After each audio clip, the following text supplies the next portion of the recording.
അരുൺ, മനസ്സിലാക്കാൻ കഴിയുന്നത് മയക്കുമരുന്ന് മാഫിയയുടെ ഇടയിൽ ഡോൺ എന്നറിയപ്പെടുന്ന സഞ്ജുവിനെയാണ് പിടിച്ചിരിക്കുന്നത് എന്നതാണ്. ഒപ്പം തന്നെ ഇയാളുടെ കൂട്ടാളികളായ 3 പേരെയും പോലീസ് അറസ്റ്റ് ചെയ്തിട്ടുണ്ട് നിലവിൽ.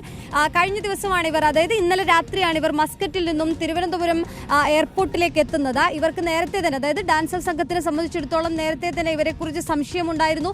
ഇവരൊക്കെ തന്നെയും നിരീക്ഷണത്തിലായിരുന്നു എന്നുള്ളതാണ്. കഴിഞ്ഞ ദിവസം ഇന്നലെ രാത്രിയോടുകൂടി തന്നെ എയർപോർട്ടിലെത്തുന്നു. പിന്നാലെ ഈ 2 പേർ ഈ ഇന്നോവ കാറിലേക്ക് കയറുന്നു. മറ്റു ഒരു 2 പേർ ഇവരെ കൂട്ടാനായി എയർപോർട്ടിലേക്ക് എത്തുകയും ചെയ്തിരുന്നു. അങ്ങനെ 4 പേർ ഇന്നോവ കാറിൽ കയറുന്നു. തൊട്ടു പിന്നാലെയുള്ള പിക്കപ്പ് വാനിൽ അവരുടെ ബാഗുകളൊക്കെ തന്നെയും എടുത്തു വെക്കുന്നു. അപ്പോൾ തന്നെ പോലീസിന് സംശയമുണ്ടായിരുന്നു. ഡാൻസർ സംഘം പുറകെ തന്നെ ഉണ്ടാവുകയും ചെയ്തിരുന്നു. പക്ഷേ അവിടെ നിന്നും പിടിക്കേണ്ടതില്ല എന്നത് ഡാൻസർ സംഘം തീരുമാനിക്കുന്നു. എവിടേക്കാണ് ഈ മയക്കുമരുന്ന് എത്തിക്കുന്നത്, എവിടേക്ക് കൊണ്ടുപോകും, അല്ലെങ്കിൽ ആർക്കെങ്കിലും കൊടുക്കാനാണോ എന്നതടക്കമുള്ള സംശയങ്ങൾ ദൂരീകരിക്കുക എന്നുള്ളതായിരുന്നു ആദ്യത്തെ ലക്ഷ്യം. പക്ഷേ കല്ലമ്പലം ജംഗ്ഷനോട് അടുത്തപ്പോൾ അവർ കല്ലമ്പലം വരെ എത്തി. കല്ലമ്പലം ജംഗ്ഷനിൽ നിന്നും തൊട്ടടുത്താണ് അവരുടെ വീട്.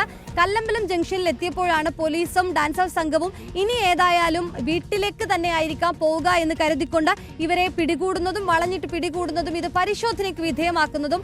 അങ്ങനെ പരിശോധിച്ചപ്പോഴാണ് അരുൺ 1.25 കിലോളം, 1 കിലോ 250 ഗ്രാം ഈ MDMA ആണ് ഇവരുടെ ബാഗിൽ ഉണ്ടായിരുന്നത് എന്ന് കണ്ടെത്തിയത്.